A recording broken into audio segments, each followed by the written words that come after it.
Assalamualaikum warahmatullahi wabarakatuh. Hari ini kami membuat video vlog. Yuk ya guys. Hari ini kami akan membuat video sana guys. Nanti gimana kelanjutan video kami? Apakah kita ada rezeki? Mudah-mudahan ada rezeki yang banyak guys. Yuk saksikan terus video kami. Oke guys, inilah lokasinya ya guys ya. Lokasinya sepanjang ini nanti kami akan telusuri ini. Ini apa ini namanya? Apa ini namanya? Sungai. Sungai ini ya guys ya. Ini bukan sungai sih. Nah, nanti kami akan telusuri ininya. Apakah ada sidat di sini? Saksikan terus video kami. Dadah.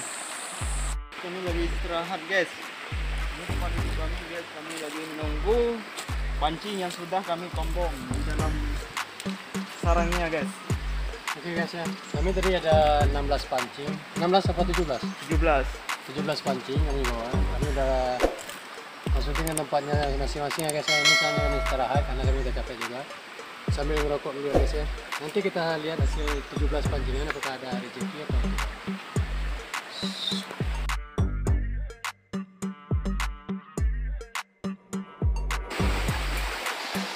Oke guys, ini adalah tempat kedua kami guys. Ini pancingannya guys, lagi ditarik guys. Oke ya. Nah, ini lagi ditarik dia, ini proses.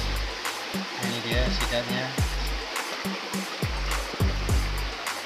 Ini guys lokasinya guys. Lokasinya sangat menarik guys. Tapi belum tahu guys apa ada sidat di sini guys. Apa nggak ada guys?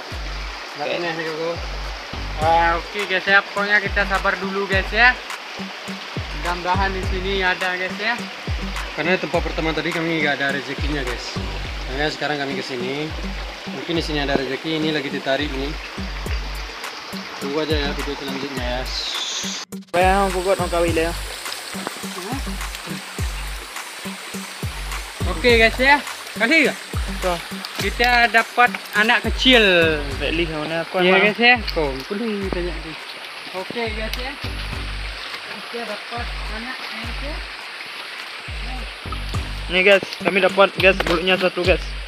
Oh, beberapa jam kemudian guys ya. Ini guys bulutnya guys. Bulutnya masih utuh guys.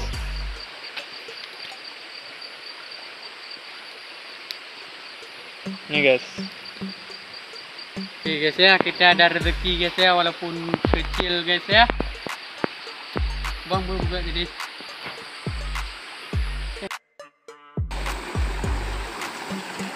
Oke guys ya, ini sudah jam 6 guys ya. Ini mungkin tempat terakhir guys. Ya, tempat terakhir kami mancing. Oke guys ya. Kita mancing dulu di sini guys ya. Kami tutup guys ya. Jangan lupa subscribe. Oke guys, ini adalah tempat terakhir kami guys. Mudah-mudahan ini ada rezeki ya guys ya.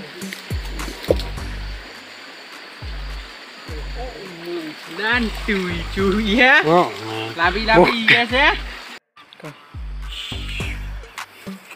Oke guys, sekian guys karena udah mau malam juga ini ya, udah mau maghrib. Jadi sekianlah video dari kami, cuma dapat satu sidat guys ya. See you next time. Jangan lupa subscribe.